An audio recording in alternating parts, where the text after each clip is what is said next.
Hello dear student, प्यारे विद्यार्थियों, आज हम हॉर्नबिल और स्नैपशॉट के इम्पोर्टेंट क्वेश्चन पर डिस्कस करेंगे जो आपके हाफियरली और बोर्ड एग्जाम के लिए बहुत महत्वपूर्ण हैं। साथ ही इजी लैंग्वेज में इसके आंसर हैं। तो हम शुरू करते हैं हमारे important question of hornbill and snapshot. प्यारे विद्यार्थियों, इससे पहले आपसे एक रिक्वेस्ट है कि हमारे इस चैनल को लाइक और सब्सक्राइब जरूर करें ताकि हम समय समय पर आपको इम्पोर्टेंट क्वेश्चन भेज सकें। हम शुरू करते हैं हमारा first lesson, the portrait of A lady. इस चैप्टर में से कौन कौन से क्वेश्चन इंपॉर्टेंट है, कौन से आपको अच्छी तरह से तैयार करने हैं। हम शुरू करते हैं दादी माँ का चित्र, एक महिला का चित्र। इसमें प्यारे विद्यार्थियों बहुत इंपॉर्टेंट क्वेश्चन है और बहुत इजी लैंग्वेज में इसके आंसर हैं। तो हम पहला क्वेश्चन तैयार करते हैं। Why did the grand mother always go to school with the author? दादी हमेशा लेखक के साथ स्कूल क्यों जाती थी? This is very important question for you. The author's grand mother was a religious lady. लेखक की दादी माँ एक धार्मिक, रिलीजियस कहते हैं धार्मिक। The author's grand mother was a religious lady. लेखक की दादी माँ एक धार्मिक महिला थी। She always went to school with the author because the school was attached to the temple. वह लेखक के साथ हमेशा स्कूल जाती थी क्योंकि स्कूल मंदिर के समीप था। अटैच यानी समीप।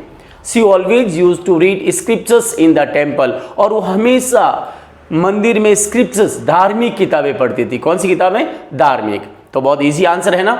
लेखक की दादी माँ एक धार्मिक महिला थी।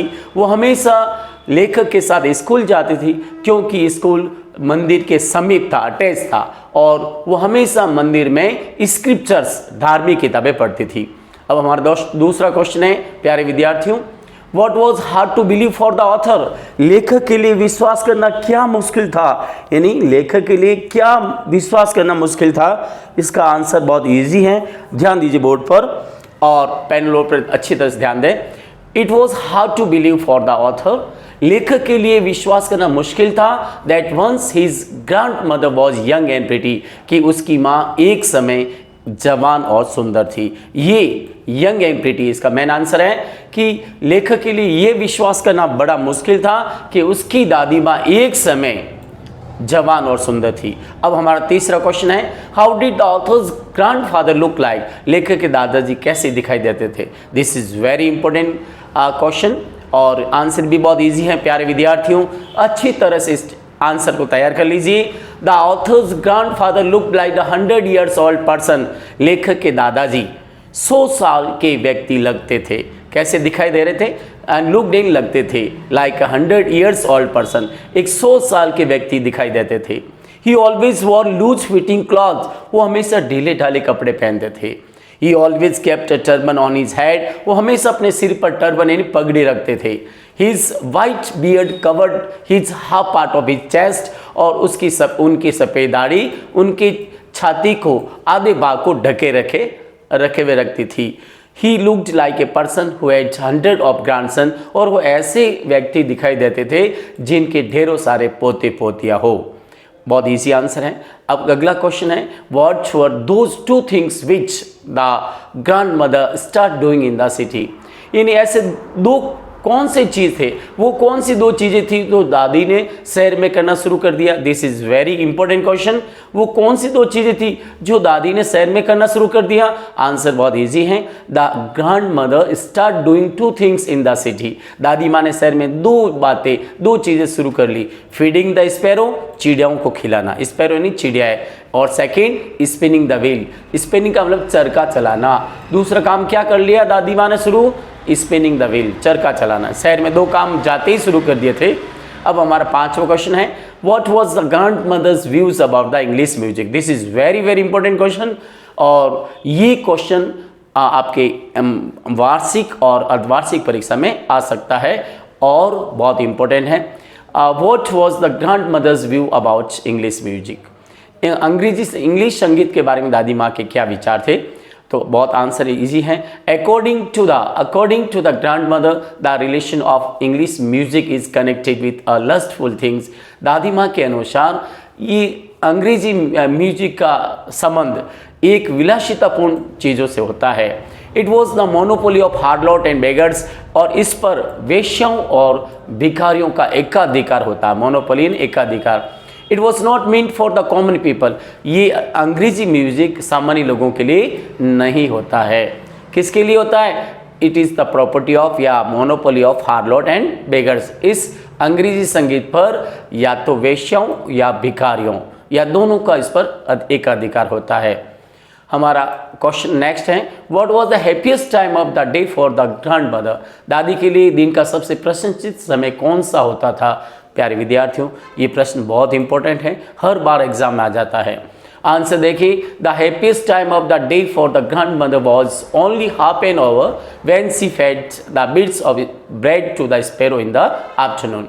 दादी के लिए दिन का सबसे उपयुक्त, सबसे प्रसन्नचित समय होता था आधा घंटा, यानी ओनली हाफ एन आवर, केवल आधा घंटा, जब वो चिड़ियों को रोटी के टुकड़े दोपहर में खिलाती थी। यानी दादी माँ के लिए सबसे प्रसन्नचित समय होता था दोपहर का आधा घंटा, जब वो चिड़ियों को bread and roti bits and टुकड़े, जब वो आप चिड़ियों को, स्पैरो चिड़ियों को रोटी के टुकड़े खिलाती थी। अब हमारा दूसरा चैप्टर है, we are not afraid to die if we can all be together, यानी हमें मरने से कोई गम नहीं अगर हम सब साथ साथ हैं। इंपॉर्टेंट क्वेश्चन है प्यारे विद्यार्थियों, और ध्यान दीजिए फर्स्ट क्वेश्चन यहाँ पर है, अच्छी तरह से इसको आप अच्छी तरह से समझ लीजिए, और आंसर बहुत इजी है, तो ध्यान दीजिए प्यारे विद्यार्थियों। इसमें क्वेश्चन फर्स्ट क्या है, ध्यान दीजिए, who did Jordan cook complete the first leg of his journey. Jordan Cook ने अपनी यात्रा का प्रथम चरण कैसे पूरा किया? प्यारे विद्यार्थियों, ये यहाँ पर हाउ आएगा, वर्ड ध्यान रखना, हाउ डिड, वापस ध्यान रखना, क्वेश्चन ये है, how did Jordan cook complete his first leg of his journey. Jordan Cook ने अपनी यात्रा का पहला चरण कैसे पूरा किया? ठीक है ना, आंसर देखिए इजी है। जॉर्डन को complete the first leg of his journey within 3 years, taking 1 leg 5000 kilometres distance from the England to Cape Town. Jordan Cook ने अपनी समुद्री यात्रा का पहला चरण 3 सालों में 1,05,000 किलोमीटर इंग्लैंड से केप टाउन की दूरी तय करके पूरा किया। एक वापस बता रहा हूँ, जॉर्डन कुक ने अपनी यात्रा का पहला चरण 3 सालों में 1,05,000 किलोमीटर दूरी तय करके, इंग्लैंड से केप टाउन दूरी तय करके पूरा किया। अब हमारा दूसरा क्वेश्चन है, when and how did the first indication of the impending disaster come, यानी आने वाली अशुभ विपत्ति का प्रथम संकेत कब और कैसे आया? कब आया? द फर्स्ट इंडिकेशन संकेत, the first indication of the impending disaster came about 6 PM, यानी अशुभ विपत्ति का प्रथम संकेत सायकाल 6 बजे आया। When the wind stopped, जब हवा रुक गई, and the sky became dark with black clouds, और आकाश काले बादलों से काला हो गया, डार्क हो गया। उस समय सायकाल 6 बजे प्रथम विपत्ति का संकेत आया। What was Isle Amsterdam? क्या था?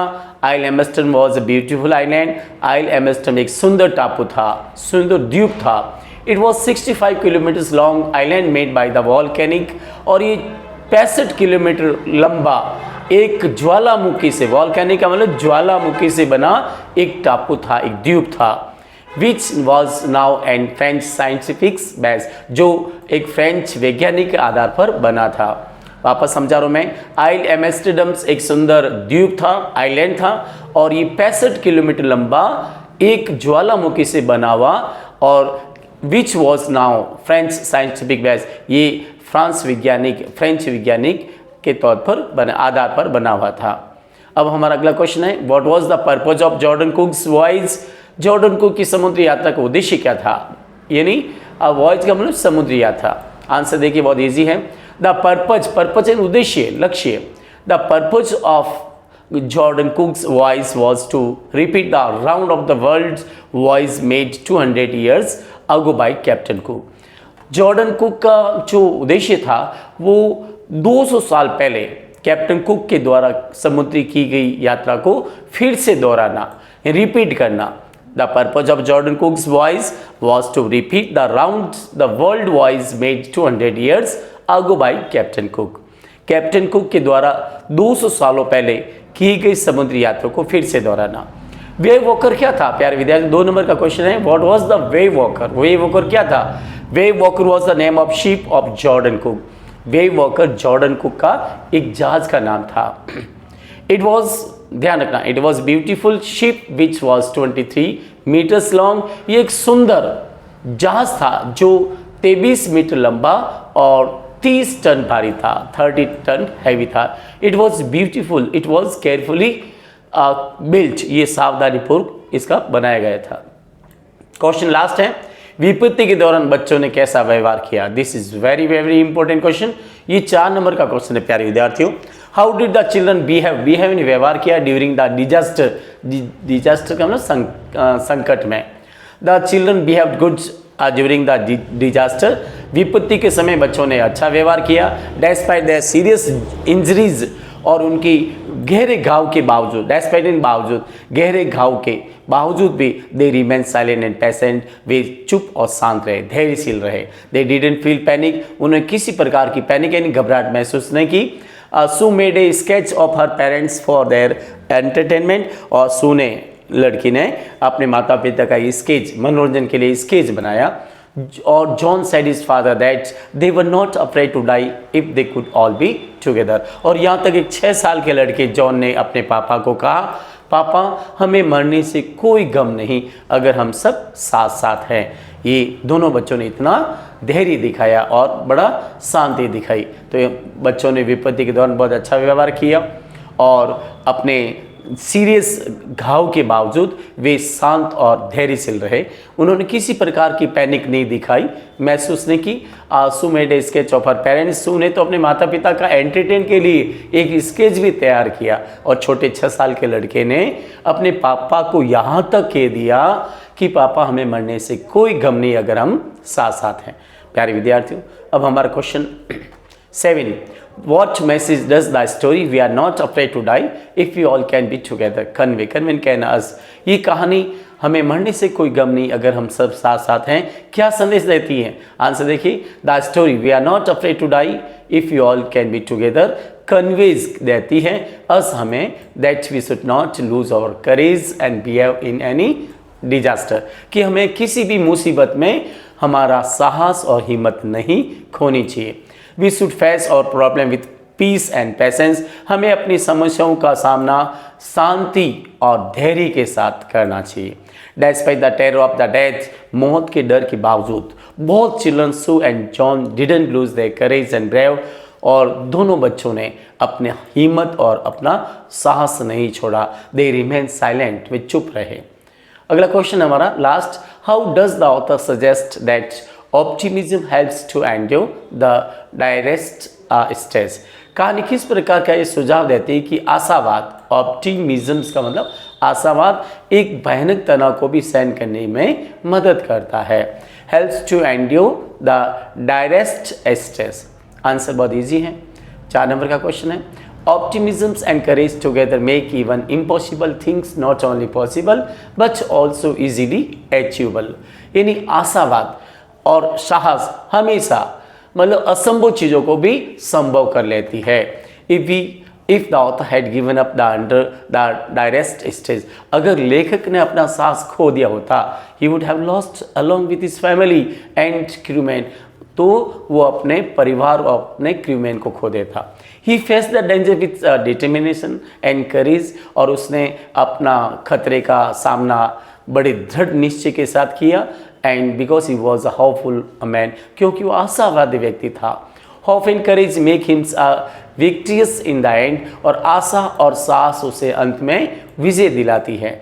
Not only the author but also his wife Mary and children John and Sue are optimistic despite their injuries and pain, और यहाँ तक उनके जॉर्डन कुक की पत्नी मैरी और बच्चे, दोनों बच्चे जॉन और सू, इन्होंने भी मतलब इतनी मतलब चोट ग्रसित और कष्टों के बावजूद भी वो आशावादी बने रहे। Thus the story conveys a message of optimism to the readers। इस प्रकार कहानी मतलब ये बताती है, ये संदेश देती कि आशावादी लेखक को हमेशा पाठक को क्या बनना चाहिए, a message to the optimism to the readers, यानी पाठकों को एक आशावादी बनने का मतलब एक संदेश देती है। Discovering Tut the saga continues, question and answer ध्यान दीजिए। Why has king Tut a body even subjected to repeated scrutiny, और राजा टट के शव को बार बार परीक्षण क्यों किया गया? This is very important question.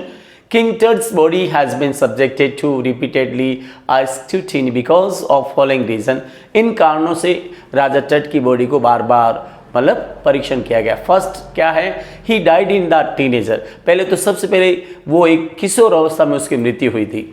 राजा टट के शव को बार बार क्यों परीक्षण किया गया? पहला कारण है कि उसकी मृत्यु टीनेजर में हुई थी। Second, he was the last A of his dynasty, वो अपने डायनेस्टी का राजवंश, वो अपने राजवंश का लास्ट अंतिम एयर था, एयर का उत्तराधिकारी। थर्ड है to know about his life and causes of his death, और तीसरा कारण उसके जीवन और उसके मृत्यु के रहस्य के जानने के लिए इसके सब को बार बार सब्जेक्टेड किया गया। अगला क्वेश्चन है, why was Howard Carter's investigation resented, Howard Carter की खोज पर विरोध किया गया, क्यों विरोध किया गया? आंसर बहुत ईजी है। Howard Carter's investigation was resented because he used unscientific method for investigation, Howard Carter's के खोज को विरोधाभास किया गया, उसका विरोध किया गया क्योंकि उसने अवैज्ञानिक तरीकों का प्रयोग किया। He used unscientific method for the investigation, उसने खोज के अवैज्ञानिक मतलब तरीके अपनाए। ही डैमेज द मम्मी, उसने मम्मी को डैमेज कर लिया, शव को सट विकसित कर लिया। He paid much attention to the artifacts and less than attention on the mummy, उसने ज़्यादातर आर्टिफैक्ट्स पर यानी पुरातत्ववादी और आर्टिफैक्ट पर ध्यान दिया, और उसने मम्मी के बजाय ज़्यादातर किस में मतलब आर्टिफैक्ट्स पर उसने ध्यान दिया।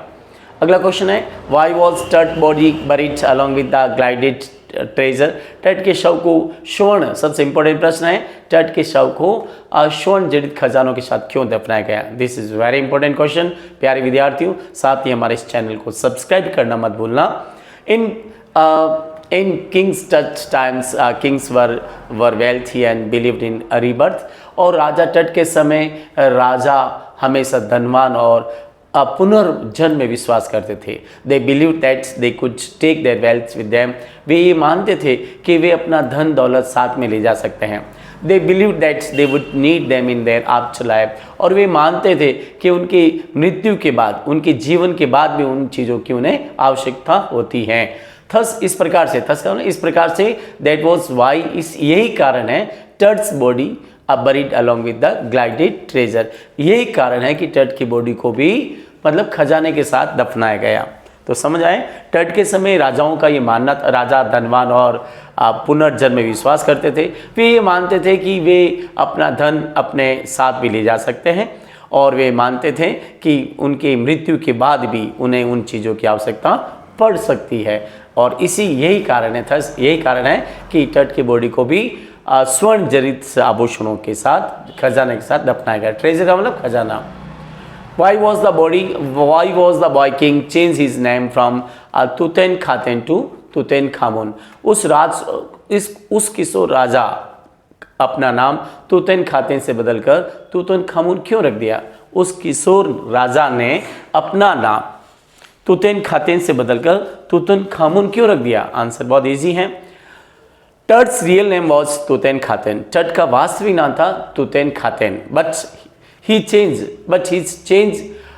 चेंज हिज नेम, लेकिन यहाँ पर ही आएगा बट ही चेंज, लेकिन उसने अपना नाम, ये ही लिखना, ध्यान रखना, but he change his name to the Tutankhamun due to show his respect for god Amun, लेकिन अपने भगवान अमन के प्रति आदर दिखाने के लिए उसने अपना नाम तुतनखामुन रख दिया। क्या रख दिया?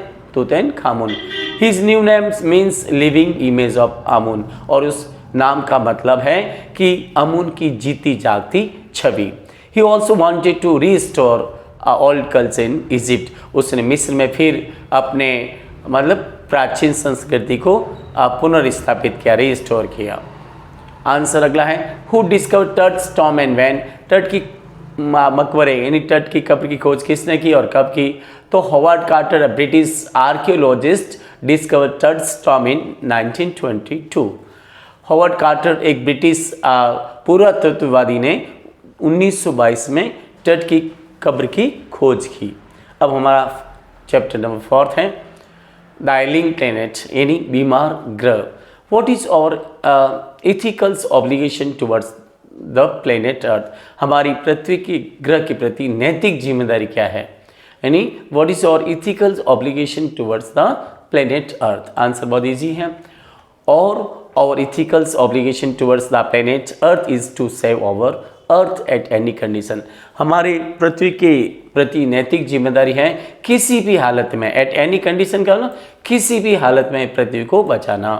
We have to preserve the earth for future generation, हमें हमारे आने वाली पीढ़ियों के लिए, जनरेशन का मतलब आने वाली पीढ़ियों के लिए इस पृथ्वी को बचाना है। अगला क्वेश्चन है हमारा, what are the earth four principal biological system, पृथ्वी के 4 मुख्य जैविक तंत्र क्या है? ये सबसे इंपॉर्टेंट प्रश्न है, हर बार एग्जाम आता है कि पृथ्वी के मुख्य 4 जैविक तंत्र क्या है। What are the earth four principal biological system, the 4 principal biological system of the earth are fisheries, forest, grassland and cropland. Cropland यानी फसल, ग्रासलैंड यानी घास के मैदान, फॉरेस्ट जंगल, और फिशरीज यानी मत्स्य क्षेत्र, मछली उद्योग। और अगला क्वेश्चन है, what is the important of the earth principal biological system, पृथ्वी के 4 मुख्य जैविक तंत्रों का महत्व क्या है, इन्हें इंपॉर्टेंस क्या है? तो इंपॉर्टेंस इजी है, this for biological systems form the foundation of global economic system, ये पृथ्वी के 4 जैविक तत्व हैं, वो विश्व के मतलब ग्लोबल विश्व के आर्थिक सिस्टम को मतलब आधार बनाते हैं, आधार का निर्माण करते हैं, यानी विश्व के जो आर्थिक है ढांचे को ये निर्माण करता है। They also supply food raw material to our industries, वे हमारे इंडस्ट्रीज को, उद्योगों को कच्चा माल, रॉ मटेरियल और भोजन उपलब्ध कराते हैं। दे सस्टेन इन द लाइफ, वे जीवन को बनाए रखते हैं। आंसर है, what is the rate of the increase world population, यानी पृथ्वी की जनसंख्या किस दर से बढ़ती है, दुनिया की जनसंख्या बढ़ने की दर क्या है? What is the rate of increase of the world population. Answer बड़ा इजी है प्यारे विद्यार्थियों, the population is increasing at rapid speed, यानी जनसंख्या आज रैपिड एंड तेज गति से बढ़ रही है। Every 4 days world population increases by 1 million, हर 4 दिन में 10 लाख लोग जनसंख्या में बढ़ोतरी कर लेते हैं। हर 4 दिन में इस धरती पर 10 लाख लोग मतलब बढ़ जाते हैं। ये हमारे जो वर्ल्ड पॉपुलेशन की रैपिड स्पीड है। अगला क्वेश्चन है, पृथ्वी के मुख्य जैविक तंत्रों का पतन किस प्रकार हो रहा है? How are the earth principal biological system being depleted, depleted का पतन किस तरह से हो रहा है? The 4 principal biological system are being depleted very fast speed, पृथ्वी के 4 जैविक तंत्रों की जो पतन तीव्र गति से हो रहा, हाई स्पीड से हो रहा। They are more used day to day, उनका ज़्यादा से ज़्यादा दिन में इस्तेमाल हो रहा है। Today we are catching fishes, आज हम तीव्र गति से बहुत ज़्यादा मछलियाँ पकड़ रहे हैं। Cutting our forest to get fuel, और ईंधन के लिए हम जंगलों को काट रहे हैं। कन्वर्टिंग और ग्रासलैंड, हम और हमारे घास के मैदान को जंगल बना रहे हैं। एंड क्रॉपलैंड इनटू डेजर्ट, और हमारे फसल मतलब क्षेत्र को रेगिस्तान बना रहे हैं। What do you understand by the green movement, हरित आंदोलन से आप क्या समझते हैं? The green movement was start by New Zealand in 1972, हरित क्रांति न्यूजीलैंड से 1972 में शुरू हुई। The main object of the green movement is to maintain and improve the environment, इस हरित क्रांति का मुख्य जो लक्ष्य है वो है पर्यावरण, और मतलब किसको? Green movement is to maintain and improve, पर्यावरण को बनाए रखना और उसमें सुधार करना। The environment keeps green and shape, और environment keeps green and shape, और पर्यावरण को मतलब हरा भरा और स्वच्छ रखना, साफ रखना, सुरक्षित रखना। स्नैपशॉट के कुछ क्वेश्चन है, ध्यान दीजिए। What was the man of Khusro, Khusro किस प्रकार का व्यक्ति था?